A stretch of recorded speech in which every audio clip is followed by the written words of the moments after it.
Okay guys, this is a video I wasn't even going to make, but I watched a certain video that I found pretty interesting, a very opinionated but educated opinion, and then I saw another channel, smaller channel that I watch.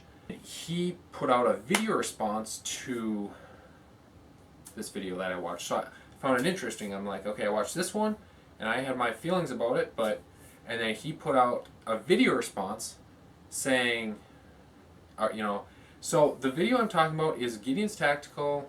Yesterday, it's been a total blur. I mean, so yesterday, 2 days ago, I don't know, recently, Gideon's Tactical put out a video, which I'll leave a link to below, titled "Why Neck Knives Suck."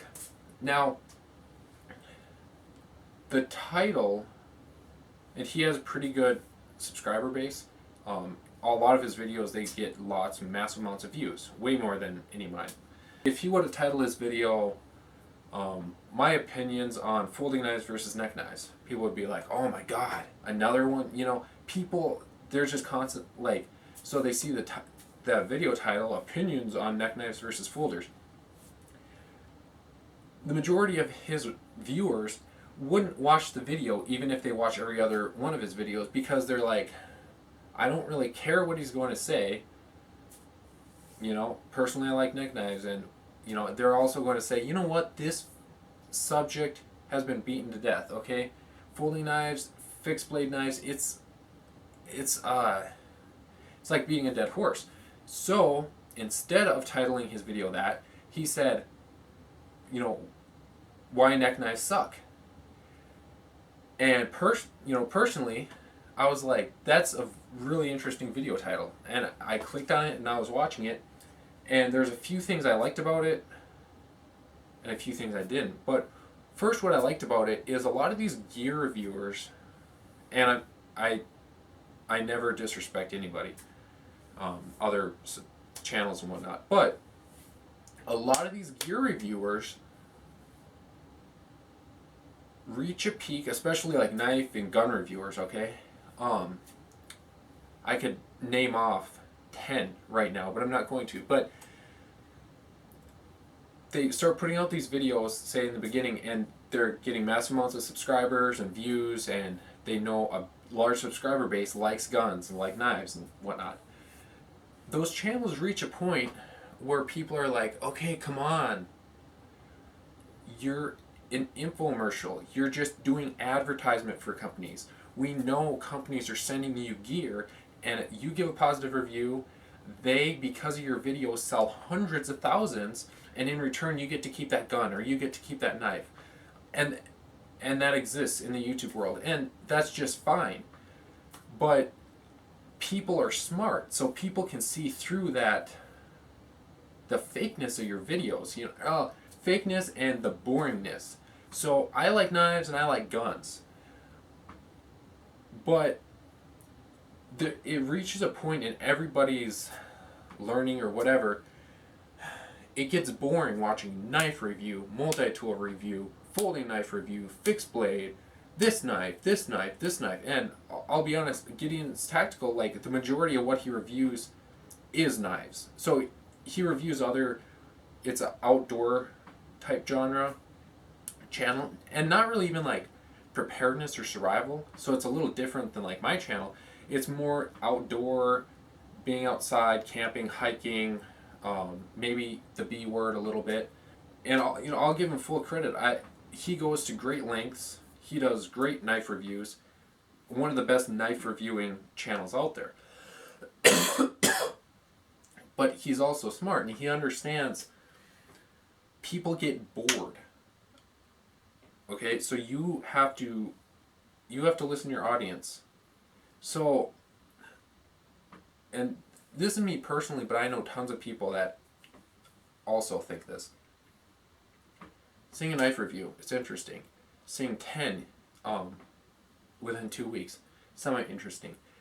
And then you start subscribing to these channels, and then you see knife review, knife, and you're like, listen, I can spend $100 this month on one knife, And within a month, you're giving me 100 options. This is mind-boggling. This is confusing. Why did I watch all this crap? I'm going to buy the knife that I want. So, I've gone on this rant long enough. Okay, so, he was pretty much saying, for those that don't know, this, for example, is a neck knife, right? Paracord lanyard, fixed lanyard. This is an SC Azula 2 custom sheath. You've seen this knife before. This is another neck knife, but it's a little bigger. It's not as handy, but it's a great, quick, like self-defense knife. A lot of people don't think so, but I love using this just like as a camp knife or whatever. But it's also more of an urban type knife. It has a pry bar, has a bottle opener, which is important to some people. It has a wire breaker, has a short but very robust. It has a 3/16 inch spine. It's not cumbersome, but it is tough. It's a brute. And in a nice kydex sheath. So these are neck knives. And then they were comparing neck knives against folding knives. So I don't have tons out here, but just an example. So this is a Benchmade 182 Osborne, I believe. I got this 3 years ago, 4. I've had it for quite a while. I carried it for a long time. Sadly, it's not that sharp right now. S30V blade. For me, it was hard to get razor sharp, but once it got sharp, it stayed sharp for a long time. But awesome folding knife, very lightweight. This is an Opinel number 7 or 8. Yes, the blade is all rusted and discolored. The blade's all wobbly. There is a lock, but I might do a review on this in the future, an update, whatever, long-term review.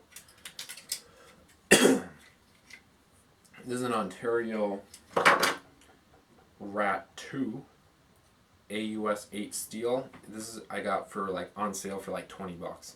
For $20, it was great for as long as it lasted. Might be hard to see, but the liner actually bent. So in those videos, they're comparing neck knives versus folding knives, and I'm going to give you my opinion on both of them. Both of them are great. Are there pros and cons to both? You better believe it. Do they both serve different purposes? Well, for the most of the time, a neck knife is a utility knife. So, for example, you'd have a bigger fixed blade knife, say camping or something, and you'd have this. And this kind of more light duty knife is not because it's not durable, it's just smaller, delicate knife. Skinning, food preparation, carving, cutting rope. Most people will use this more than some bushcrafting knife or whatever. So it works fine. It works just fine for that. So when you're in the woods, you hang it. It's right here, easy to get to. Folding knife, on the other hand, has a pocket clip. You slide it in your pocket, and it stays put relatively easy. And when you need it, you pull it out, unfold it. When you're done, close it, put it back. So in a lot of regards, they're similar but different. So in that video, they were talking. That's a problem you run into with like knives. Like, if you're talking about only being out in the woods, they're both just fine. In all honesty, like, they both do the same exact thing. Is a folding knife not as strong as a fixed blade? Well, like in the case of this Ontario here, yes, this is super fragile and this hasn't broke. But on the flip side, what you're going to be putting this knife through, which Gideon's Tactical talks about in this video, is you're not going to be like batoning huge logs and prying on this neck knife, right? You're not going to be like prying into logs and sticking this in a log to climb on and to put your weight on to step to climb up in a tree or whatever. It's great to have strong gear, but whether it's partial tang, full tang, whatever, probably in your whole lifetime you're not going to break it if you're using it under its intended goal. There's a caveat, people say, well, if this is the last knife I had and I lost everything, all my gear except this one, I would want this to be as strong as possible, and I'd have to put it. Now you're getting to the point of, first, unrealisticness, if that's even a word, and second, you're morphing out of its intended goal, okay? I'll give you an example. The car outside, which I'm looking to sell and upgrade, it's a car. It's meant for highway travel. If I had to, could I take it off-road? Most certainly. Is there a chance it would break? Most certainly. Does that mean that it's a weak car? No, because I was using it for a purpose it was not intended to do. Okay? I bring up that example because I am in the market for a new vehicle, preferably SUV, four-wheel drive, high ground clearance. So my car, it's not designed for off-road. It doesn't have a lot of ground clearance, it has road tires, front-wheel drive, the suspension, everything. It's not meant for anything off-road. It's meant for highway travel, city travel, stuff like that. Now, if I had to bug out or something in that vehicle, go drive, through less ideal areas, alternative routes to get to a destination, which involves going off-road and stuff like that, and I had to put my car through that, and it ended up breaking, does that mean that it's a stupid, weak piece of shit car? No, because I wasn't using it, or it broke with misuse. So, and a lot of people, they're like, well, what if this happens? Then what if this happens? And what if this happens? And I lose all my clothes and I'm left with my trusty survival knife, and I need a baton, and I need to chop, and I need to do all this. Sorry, okay? You're going to have a really shitty day no matter what type of knife you have. Whether you have a folding knife, multi-tool, small neck knife, a machete, an axe, whatever, it's going to be a shitty event overall. So, there's pros and cons to both. Fixed blades, they're stronger, with a caveat, we just talked about. Ergonomically, I modified this handle, but it's very comfortable for me. It's small, compact, lightweight. Now, let's get to the drawbacks of some. So first, we talked about the drawbacks, the inherent weaknesses, right? Neck knives are great for in the winter, and for my southern viewers, winter means when temperatures are below 20 degrees and there's about at least 3 feet of snow on the ground. And the reason I say winter is because I'm not talking about only being out in the woods. I'm talking about a knife in general. You should carry one every day. Having this here, whether it's legal or not, is just fucking stupid, right? It's just plain stupid. You're walking around, hey, look, got a knife right here. You need a knife? Oh, you don't? Okay, that's fine. It's right here if you need it. It's whether it's legal or not. Like I said, there's so many things that are legal that you can do, but you shouldn't do. Why I say it's great for winter is a portion of the time I'm wearing either a vest, which I prefer over jackets, or I'm wearing a bulky jacket. So I can zip this up and do what I need to do. There's, snow on the ground and everything. Maybe I'm wearing, like I said, a longer jacket. It's hard to get into my pockets. I have to, whatever. With this, it's right here. So if you're an attacker or something like that and you need it quick, it's pretty instant instead of wrangling your pocket, whatever. It has that benefit in the winter. On the flip side, in the summer when you're wearing a t-shirt, right? Personal opinion, wearing this under a shirt on skin, like this for example, isn't comfortable. I don't think I could get used to it ever. Is it noticeable? On camera, maybe you can't really tell. There is a big protrusion. It looks like I just had a hernia and it distorts my six-pack. Got a big cone shape right here. Are there smaller knives, less discreet? Yes, there is. But still, to access this, what are you going to do? Like, hey, you need a knife? Let me just pretend like I'm taking my shirt off. Or, hold on, let me just... You need a knife? Okay, it's right here.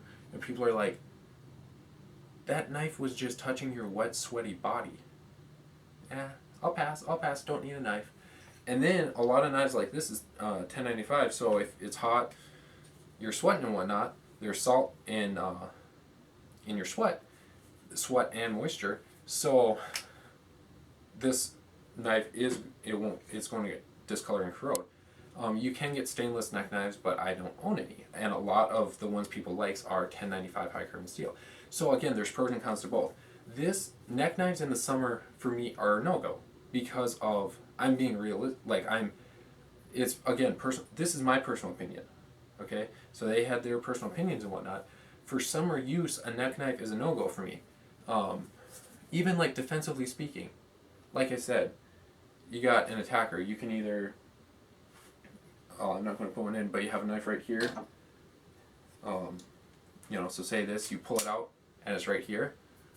Or there's an attacker coming at you. Oh, hold on real quick. Hold on, where is it? Oh man, I want to stab myself. Okay, it's right here. So like the whole purpose or the whole event of pulling a knife for self-defense, isn't one to be taken lightly and then say like, oh crap, I shouldn't have pulled my knife. So you have to either reach under your shirt and resheath your knife and risk stabbing yourself, or pull the sheath out, right? And then the whole thing, it's kind of a hassle. So the whole neck knife, whatever. And then like another complaint in frogtac's video, he said he doesn't like things in his pocket. It's a data point. Like for me, I don't like this on my bare skin. In the summer, I'm not wearing an under and outer shirt. I'm wearing one shirt. Well, right now I'm wearing two shirts, but I don't like this. This is a personal opinion. I'd rather have something in my pocket as opposed to touching my body. And like I said, yeah, you can have it exposed, and in your state, if it's illegal to do so, yeah, all that stuff. But for example, it's legal to wear baggy, loose pants that are down to your knees. It's legal to do that. Does that mean that's going to be my new style? Does that mean I want to start doing that? No. Just because it's legal that's a moot point.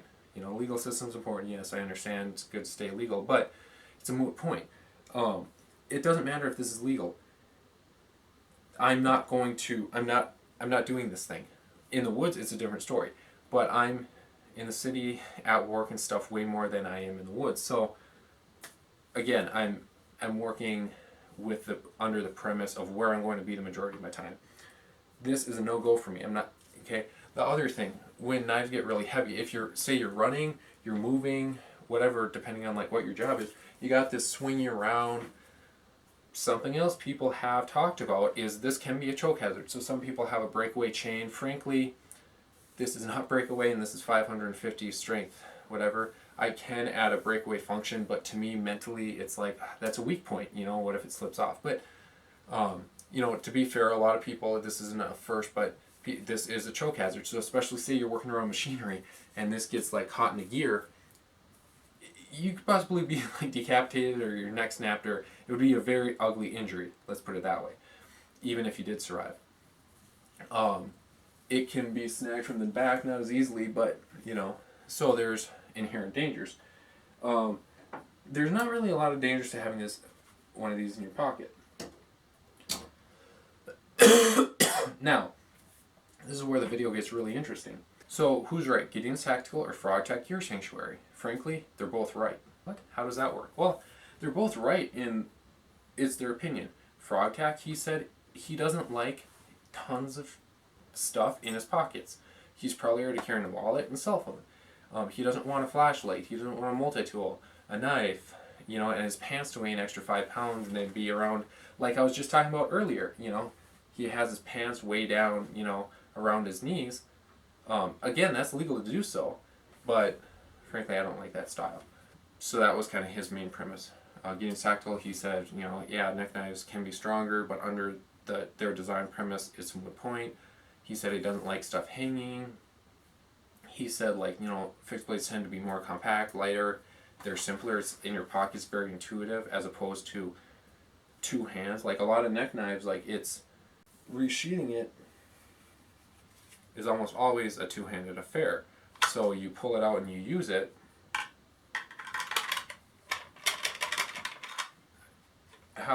Okay, you shouldn't do this. That's dumb. Can you press a knife into the sheath? Yeah, but why take that risk? You grab, okay? So if you're doing something, blah, blah, blah, and you have to hold it and put this back, because you don't really ever want to, set your knife down. You gotta, hold whatever you're doing, say you're tying a knot or something, and then, it's, you almost certainly need two hands. On the flip side, folding knife, using it, you're done. That's why I like quick knife, not because they're cool, but because Not because they open quick, but because they close quick and easily. And then say you're working again and one-handed, put it back in your pocket, and then that way you don't have to set your knife down. So I think they're both right, but they're both, I wouldn't say wrong, I guess, but it's both their opinions. Now, over the years, I've owned lots of folding knives and I've owned lots of fixed blades. And everyone, people on both sides, they're very opinionated, especially that genre of gear. People, there's opinions going both ways, and it's nauseating. And it's stupid to like, oh, this guy says a fixed blade's the best, so I'm going to carry 5 fixed blade on my body, so I'm 5 times more prepared as a guy that has one knife. And then there's other people like, fixed blades are more convenient and they're quicker, more low profile. So you're like, I'm going to carry 5 folding knives. The video response by frogtac Gear Sanctuary, he didn't agree with Gideon's tactical, but he said it's great that he has an opinion. Everyone has an opinion. But in defense of Gideon's tactical, his is more than just an opinion. It's an educated opinion, because if you look back on his channel and you count every single knife review video, he's handled a multitude of knives. And, most of them he's buying out of his pocket. Some, he might return for full refund and stuff like that. But he's handled lots and lots, maybe even 1,000, lots and lots of knives. And he's using them, and he goes to great lengths to put these reviews up and everything. So, in that case, it's not just an opinion. It's not some internet commando going off and saying, this is why I like fixed blades or folders, vice versa, whatever. So, in defense of Gideon's tactical, his opinion is very educated. So I would only expect him to have an opinion, an educated opinion, and I'd probably listen to it if I was a new beginner. And that gets to the part of frogtac Gear Sanctuary. He said something about he didn't think that type of video was good for beginners. I think that video is awesome for beginners, because I'm not a beginner, so it's kind of hard to remember. But when I first started getting into this, it was actually like, I didn't even use YouTube, but when I started using YouTube as a tool, an education tool, buying guide and everything, I would watch those reviews. But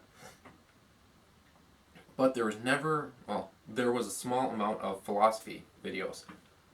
Why you should pick this type of knife over this type of knife, or a multi-tool instead of a knife, or an axe instead of a large knife, or a saw instead of an axe. And there wasn't that much of that. It was just, well, if this is what you want, buy it. If this is what you want, I would recommend it. If this is what you want, I would recommend it. I wouldn't recommend this because it broke. But what was lacking is, I don't even know if I want, or if I have a use for a large chopping knife, for example, or I don't even know if I have a use for a fixed blade neck knife. And when I was getting into it as a beginner, I was like, well, I'll buy one and I'll see if it works for me. But there wasn't videos saying, hey, these are popular, but I don't really like them.